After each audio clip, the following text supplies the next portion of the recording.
إن الحمد لله نحمده ونستعينه ونستغفره ونعوذ بالله من شرور أنفسنا ومن سيئات أعمالنا من يهده الله فلا مضل له ومن يضلل فلا هادي له وأشهد أن لا إله إلا الله وحده لا شريك له وأشهد أن محمدا عبده ورسوله أما بعد فإن خير الحديث كتاب الله وخير الهدي هدي محمد صلى الله عليه وسلم وشر الأمور محدثاتها وكل محدثة بدعة وكل بدعة ضلالة وكل ضلالة في النار رب اشرح لي صدري ويسر لي أمري واحلل عقدة من لساني يفقهوا قولي رب أعوذ بك من همزات الشياطين وأعوذ بك رب أن يحضرون أعوذ بالله السميع العليم من الشيطان الرجيم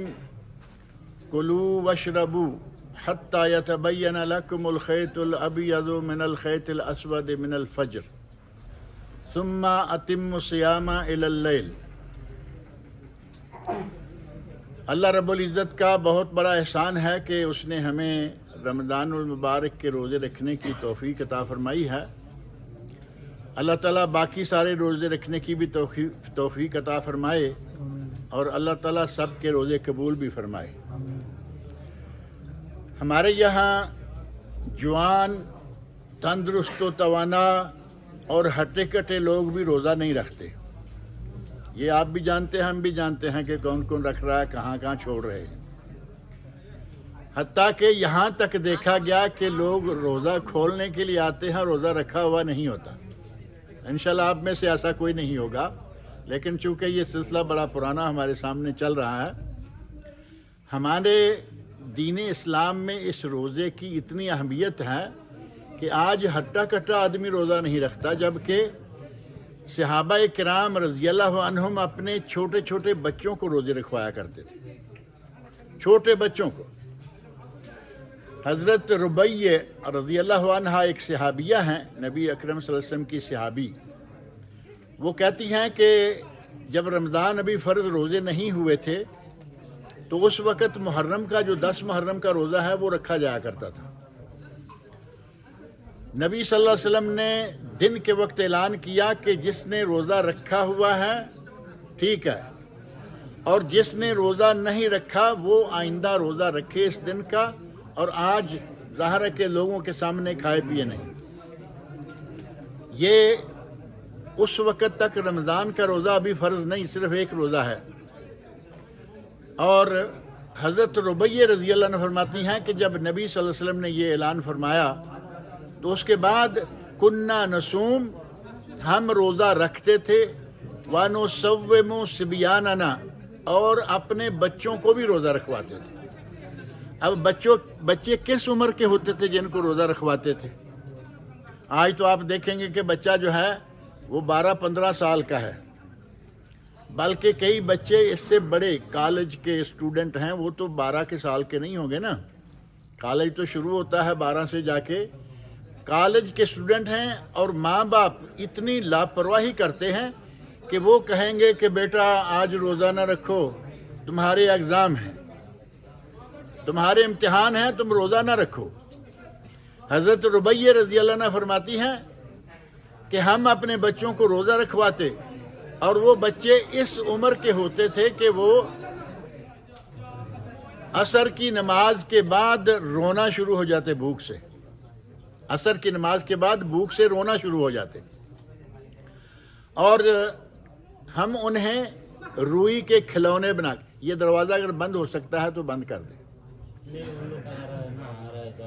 ابھی فی الحال بند کریں گے تو انہیں پتہ چل جائے گا کہ اندر شور جا رہا ہے۔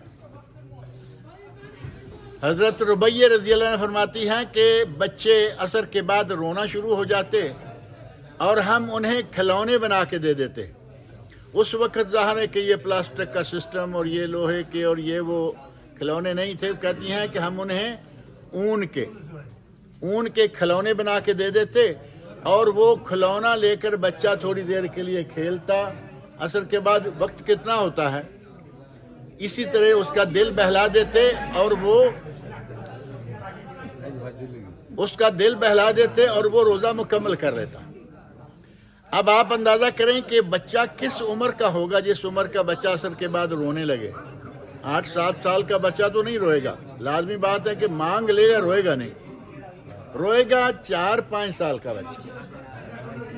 4-5 سال کے بچے کو مسلمان روزہ رکھوائے، یہ ماں ہے جو روزہ رکھوا رہی ہے، اور آج کی ماں کہتی ہے بیٹا تمہارا امتحان ہے، وہ ہٹا کٹا جوان ہے، تمہارا امتحان ہے، روزہ نہ رکھو۔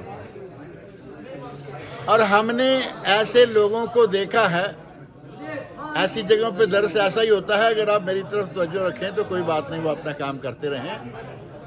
ہم نے ایسے لوگوں کو دیکھا بھی ہے، جانتے بھی ہیں، اور یہ لوگ موجود بھی ہیں کہ ان کے پاس کسی قسم کی کوئی مزدوری نہیں، باہر دھوپ میں مزدوری کرنے والا مجبور ہے، وہ گرمی میں روزے نہ رکھے، سردیوں میں آ کے روزے پورے کر لے، اس کے پاس ایک عذر ہے۔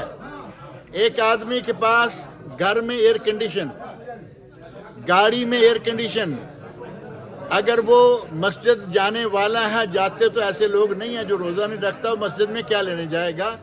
مسجد میں ایئر کنڈیشن، ہر جگہ ایئر کنڈیشن ہے، لیکن دن کو روزہ نہیں رکھا ہوا۔ پوچھیں کیا بات کیا ہے کہ تم روزہ نہیں رکھتے؟ اب میرا خیال ہے کہ آپ میں سے اس لائن کا آدمی کوئی نہیں ہوگا، وہ ٹیلر ہیں۔ یہ بات ہم نے خود پوچھی اور پتہ چلا کہ ہم روزہ اس لیے نہیں رکھتے کہ ہم نے کام کرنا ہوتا ہے، روزہ رکھا ہوا تو کام نہیں ہوتا۔ اب بتائیے کہ ٹیلروں کا کام کیا ہے؟ وہ محنت کرتے ہیں، کوئی مشین ہے، مشین پاؤں کے نیچے اس کے وہ کیا ہے، وہ چھوٹا سا وہ اوپر پاؤں رکھتے ہیں، مشین چلنا شروع ہو جاتی ہے۔ نہ محنت، نہ مشقت، نہ کوئی گرمی، نہ کوئی کچھ، لیکن اس کے باوجود روزہ نہیں رکھتے۔ اور نبی صلی اللہ علیہ وسلم کے زمانے میں کہا گیا کہ روزے، بچے بھی روزے رکھ رہے ہیں، بچے بھی روزے رکھ رہے ہیں۔ آج ہمیں کیا چاہیے؟ آپ تھوڑی سی توجہ رکھیں، جو کوئی دیتا ہے وہ لے بھی لے، جس کی قسمت پہ ہے وہ پہنچ جائے گا۔ میں نے شروع میں آیت پڑھی ہے قرآن کریم کی، پوری آیت نہیں بلکہ آیت کا ایک حصہ ہے، کلو وشربو، کھاؤ پیو۔ ایک جگہ قرآن میں ہے ولا تسرفو، اور فضول خرچی نہ کرو۔ آج کل آپ دیکھیں گے محلوں میں، خاص طور پر جہاں زیادہ تر عرب رہتے ہیں، گلی میں گوشت، چاول، یہ وہ افطاری کے بعد وہ پھینکا ہوا ہوتا ہے۔ یہ اسراف ہے، جتنی ضرورت ہے اتنا پکاؤ، جتنی ضرورت ہے اتنا منگواؤ، اور جتنی ضرورت ہے اتنا کھاؤ، فضول خرچی۔ لیکن میں نے جو آیت پڑھی ہے وہ دوسری جگہ ہے، وہ رمضان کے روزے کے بارے میں ہے، کلو وشربو، کھاؤ پیو، کب تک؟ حتی یتبین الخیط الابیض من الخیط الاسود من الفجر، یہاں تک کہ رات کے اندھیرے سے صبح کا سپیدہ پھوٹ پڑے، یعنی فجر کی نماز کا وقت ہو جائے۔ نماز فجر کا وقت ہو جائے تو اس کے ساتھ ہی کھانا پینا بند کر دو۔ اس سے یہ اندازہ ہوتا ہے کہ سحری کا وقت، آپ ذرا یہ بات تھوڑی سی غور سے سن لیں، سحری کا وقت کب شروع ہوتا ہے؟ آپ تو روزہ رکھ رہے ہیں نا، میں آپ سے پوچھ رہا ہوں سحری کا وقت کب شروع ہوتا ہے؟ تہجد کے وقت، یعنی اذان سے زیادہ 2 گھنٹے پہلے، اذان سے 2 گھنٹے پہلے تہجد کا وقت ہے۔ اور ہمارے جو مسلمان بھائی رات کو 12 بجے کھانا کھا کے سو جاتے ہیں، کیا ان کی سحری ہوئی؟ نبی صلی اللہ علیہ وسلم نے فرمایا ہے کہ ہمارے اور کافروں میں سے روزہ کون رکھتے ہیں؟ عیسائی اور یہودی، اہل کتاب۔ ہمارے اور عیسائیوں یہودیوں کے روزے کے درمیان فرق یہ ہے کہ ہم سحری کھاتے ہیں، وہ سحری نہیں کھاتے۔ اگر ہم رات کے 12 بجے کھانا کھا کے سو جائیں اور کہیں کہ روزہ رکھ لیا ہے، تو کیا ہمارا روزہ وہ کافروں کی طرح کا نہ ہو گیا؟ سحری ہی ہمارے اور ان کے روزے میں فرق تھا، اور سحری ہم نے کھائی نہیں۔ بے وقت سحری کھانے کا نتیجہ کیا ہوگا؟ آپ سحری کھا کے سو گئے، دبا کے، افطاری سے لے کے سحری تک تو کھاتے ہی رہتے ہیں نا۔ ہماری افطاری بھی بڑی عجیب ہوتی ہے، یہاں افطاری کر لی الحمدللہ، اللہ تعالیٰ ان لوگوں کو جزائے خیر عطا فرمائے، پھر ہم نماز پڑھیں گے، گھر میں جائیں گے، اپنے ڈیرے میں جا کے چائے پانی، کیونکہ یہاں تو چائے نہیں دی جاتی نا، اپنے گھر میں جا کے چائے پانی کافی جوس جو کچھ بھی ہے وہ کریں گے۔ تراوی پڑھیں گے، تراوی کے بعد پھر کھانا شروع ہو جائیں گے، کچھ نہ کچھ پھر کھائیں گے، اور پھر تھوڑی دیر کے بعد اصلی رات کا کھانا جو ہے سحری کے نام سے 12 کے آگے پیچھے کھا کے سو گئے۔ یہ مسلمانوں والا روزہ نہیں ہے، یہ یہودیوں عیسائیوں والا روزہ ہے، یہ ذہن میں رکھیں۔ نبی صلی اللہ علیہ وسلم نے فرمایا ہے کہ جب تک امت کے لوگ سحری کو تاخیر کر کے کھاتے رہیں گے تب تک یہ خیر کے ساتھ رہیں گے۔ اور تاخیر کب تک کر سکتے ہیں؟ اب یہ بھی تو نہیں ہے نا کہ اذان ہو رہی ہے اور ہم نے کہا کہ ہماری تو ابھی کافی رہتی ہے، ہماری ابھی چائے رہتی ہے۔ نبی اکرم صلی اللہ علیہ وسلم نے سحری کا آخری وقت جو بتایا ہے وہ بھی مجبور آدمی کے لیے، سو گیا اور اٹھا نہیں جا سکا کسی وجہ سے، ریمائنڈر لگایا ہوا ہے، الارم لگایا ہوا ہے، لیکن وہ بیدار نہیں ہو سکا، بیدار ہوا وہ اذان سن کے۔ اب ظاہر ہے کہ بھاگو، باتھ روم جاؤ، ہاتھ منہ دھو، کیا اس کو وقت ملا؟ اذان کے ہوتے ہوتے اگر وہ 2-4 لقمے کھا لیتا ہے کوئی حرج نہیں، اذان کے ہوتے ہوتے گلاس پانی کا پی لیتا ہے کوئی حرج نہیں، اذان ختم ہونے تک وہ معاملہ ختم کر دے۔ آخری حد سحری کی یہ ہے۔ نبی اکرم صلی اللہ علیہ وسلم فرماتے ہیں کہ اگر کسی کے ہاتھ میں برتن ہو، اور برتن پانی کا بھی ہو سکتا ہے اور برتن کھانے والا بھی ہو سکتا ہے، آپ کو معلوم ہے نا دیہات میں برتن میں کھانا ہے اور ہاتھ پہ رکھا ہوا ہے، چاول ہیں، اب یہ تو پلیٹ ہاتھ پہ آتی نہیں نا، جو سخت پلیٹ ہوتی ہے ہمارے یہاں عموماً لوگ ہاتھ میں پکڑ لیتے ہیں اور کھاتے ہیں۔ نبی اکرم صلی اللہ علیہ وسلم فرماتے ہیں کہ اگر کسی کے ہاتھ میں برتن ہے اور فجر کی اذان ہو جائے تو وہ برتن کو فوری طور پر نہ رکھے، بلکہ اپنی حاجت پوری کر لے، اپنی حاجت پوری کر لے، یعنی جس سے اس کا دن تھوڑا آسانی سے گزر سکے۔ اسلام کسی کو بھوکا نہیں مارنا چاہتا کہ اس کو بھوکا رکھو، بلکہ فرمایا کہ آخری وقت تک بھی کچھ نہ کچھ کھا لو، کچھ نہ کچھ پی لو۔ یہ ہے ہمارا مسلمانوں کا روزہ، لیکن ہمارے مسلمان جو ہیں اس سلسلہ میں بڑی لاپرواہی کرتے ہیں۔ جلدی روزہ کھول لینا چاہیے سورج غروب ہوتے ہی، اذان ہوتے ہی، اور اذان کے قریب تک جا کے کھانا چاہیے، یعنی کھانا شروع کریں، 5 منٹ 10 منٹ اذان میں رہتے ہیں، کھانا روک دیں۔ لیکن اگر کوئی اچانک ایسے لیٹ اٹھا، کوئی مجبوری بن گئی تو وہ آدمی اذان تک کھا سکتا ہے۔ اب روزہ جلدی کھولنا، ہمارے مسلمانوں میں ایک پارٹی وہ بھی ہے، میرا خیال ہے آپ سارے جانتے ہیں کہ وہ روزہ اذان کے ساتھ نہیں کھولتے، ہماری اذان ہو جائے گی وہ انتظار کریں گے، کب تک؟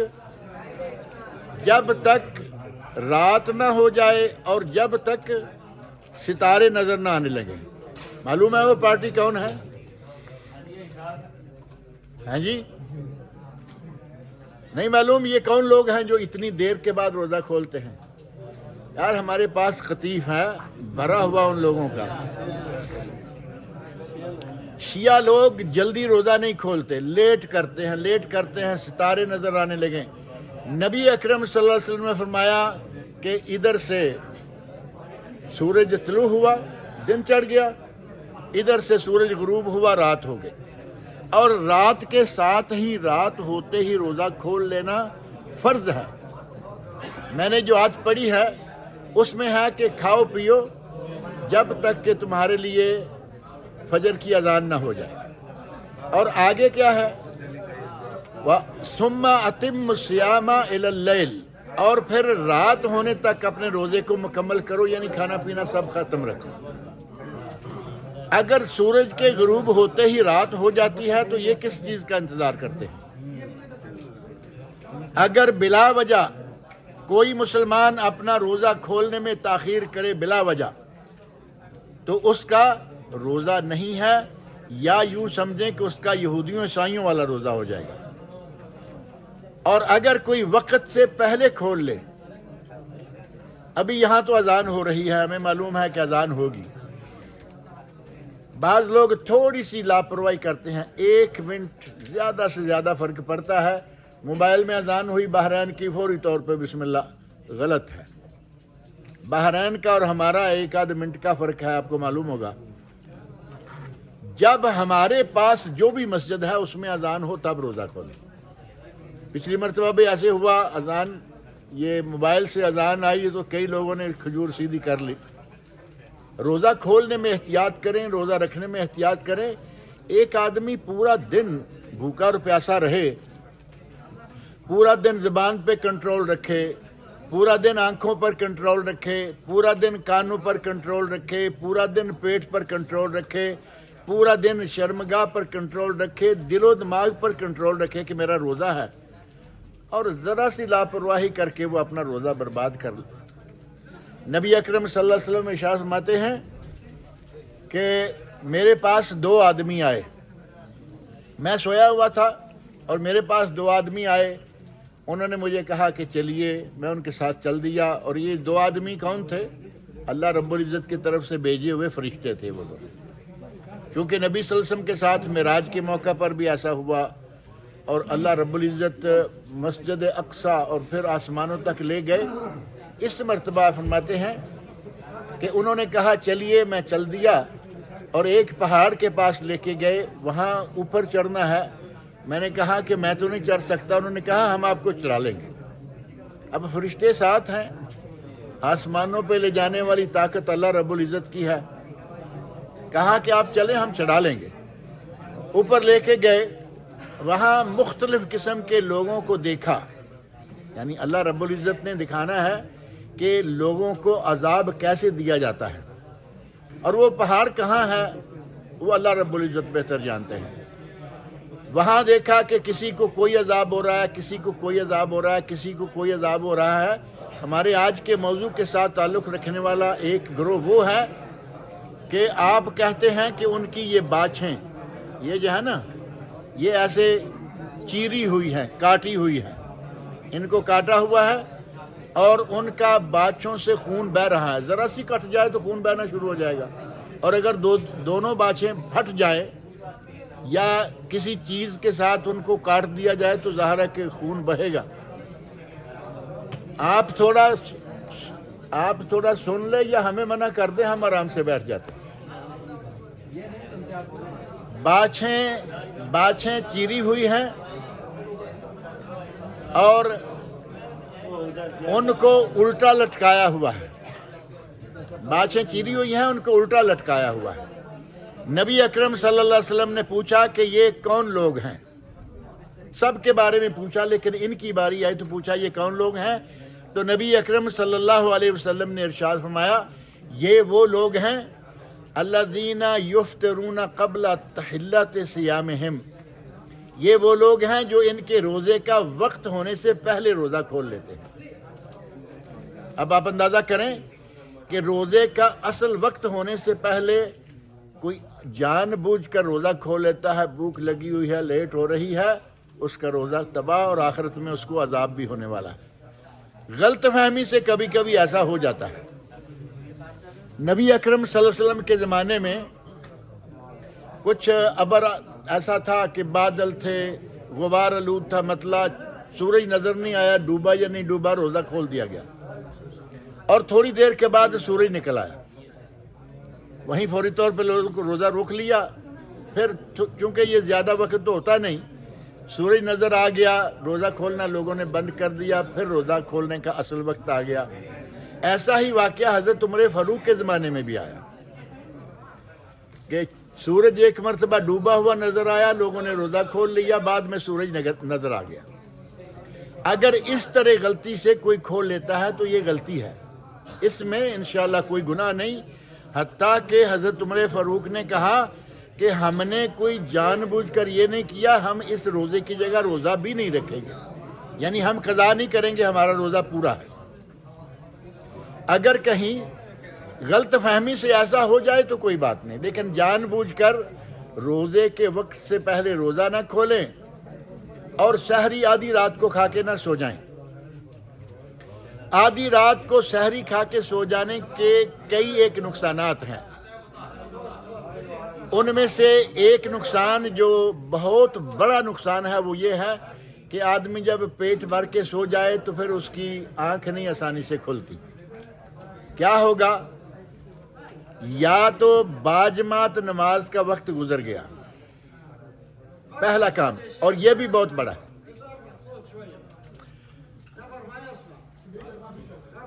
انتم ما تعرفون ان عندكم هذا وما جهزتوا انا هذا ما يشتغل جهزوه كل يوم، انا مالي صوت اكثر من هذا، انا اكلم الله يهديك، جهزوا كل يوم هذا، كل ما اجي يوم السبت ويوم الخميس، يومين بس۔ میرا خیال ہے کہ یہیں بس کرتے ہیں کیونکہ اس سے زیادہ ہماری آواز نہیں۔ بہرحال چونکہ وقت بھی ابھی تھوڑا رہ گیا ہے، جو فجر کی اذان ہے وہ سن لی تو شاید سن لی، نہیں تو سویا ہوا ہے۔ سب سے بڑا نقصان یہ ہوگا جو آدھی رات کو کھانا کھا کے سو جاتے ہیں، ان کی نماز ضائع ہو جائے گی۔ نماز ضائع ہو گئی، بہت بڑا نقصان ہو گیا، قضا ہو گئی، پڑھ لے گا سورج نکلنے کے بعد، لیکن قضا ہو گئی۔ اور ہمیں چاہیے کہ اپنے روزے کا ہر اعتبار سے خیال رکھیں، کب رکھنا ہے، کب کھولنا ہے۔ گزشتہ درس میں نے بتایا کہ کھانے پینے کے علاوہ کیا کیا کچھ چھوڑنا ہے۔ حلال چیزیں ہم چھوڑ دیتے ہیں، حرام چیزیں ہم نہیں چھوڑتے۔ ہمیں اپنے روزے کو مکمل طور پر ہر اعتبار سے پورے آداب کے ساتھ، پوری سنتوں کے ساتھ رکھنا ہے، اور اللہ رب العزت پھر ہم امید کر سکتے ہیں کہ ہم قیامت کے دن انشاءاللہ وی آئی پی ہوں گے، ہے یا نہیں؟ اگر صحیح سنت کے مطابق روزہ رکھیں گے تو آپ انشاءاللہ وی آئی پی ہیں۔ اور حضرت ابوبکر صدیق رضی اللہ عنہ کا میں نے ذکر کیا تھا کہ ان کو جنت کے 8 دروازوں سے آواز دی جائے گی، اور وہ صحیح معنوں میں وی آئی پی نہیں، وی آئی پی ہیں۔ وی آئی پی ویری ویری امپارٹنٹ۔ اللہ رب العزت ان سے خوش ہو گیا، قرآن کریم میں ان کا تذکرہ آ گیا۔ یہ لوگ ان کے خلاف بکواس کریں گے تو کیا فرق پڑے گا؟ ہمیں اپنے روزوں کا خیال رکھنا چاہیے، اور دن کے وقت کوئی ایسی حرکت نہیں کرنی چاہیے جو روزے کے منافی ہے۔ اور یہ چیزیں جو ہم معمولی سمجھتے ہیں نا کہ جی روزہ رکھا ہوا ہے، ہم نے کھانا کھایا تھا، جب تک سحری نہیں کھائیں گے، نبی اکرم صلی اللہ علیہ وسلم فرماتے ہیں تسحروا، صحیح بخاری اور صحیح مسلم میں حدیث ہے تسحروا فإن فی السحور برکہ، سحری کا کھانا کھایا کرو، سحری کھانے میں برکت ہے۔ اگر کوئی زیادہ نہیں کھا سکتا، دودھ پی لے، چائے پی لے، لسی پی لے، پانی پی لے، کھجور کھا لے۔ ایک دوسری حدیث میں نبی صلی اللہ علیہ وسلم فرماتے ہیں نعم سحور المومن التمر، مومن کی بہترین سحری کھجور ہے۔ ایک آدھ کھجور کھا لیں، لیکن کھائیں کچھ نہ کچھ ضرور۔ اللہ تعالیٰ سے میری دعا ہے کہ وہ ہمیں صحیح طریقے سے سنت کے مطابق سارے آداب کے ساتھ روزے رکھنے کی توفیق عطا فرمائے۔ اللہ تعالیٰ تمام مسلمانوں کو صحت و عافیت کے ساتھ اور سارے کے سارے روزے رکھنے کی توفیق عطا فرمائے۔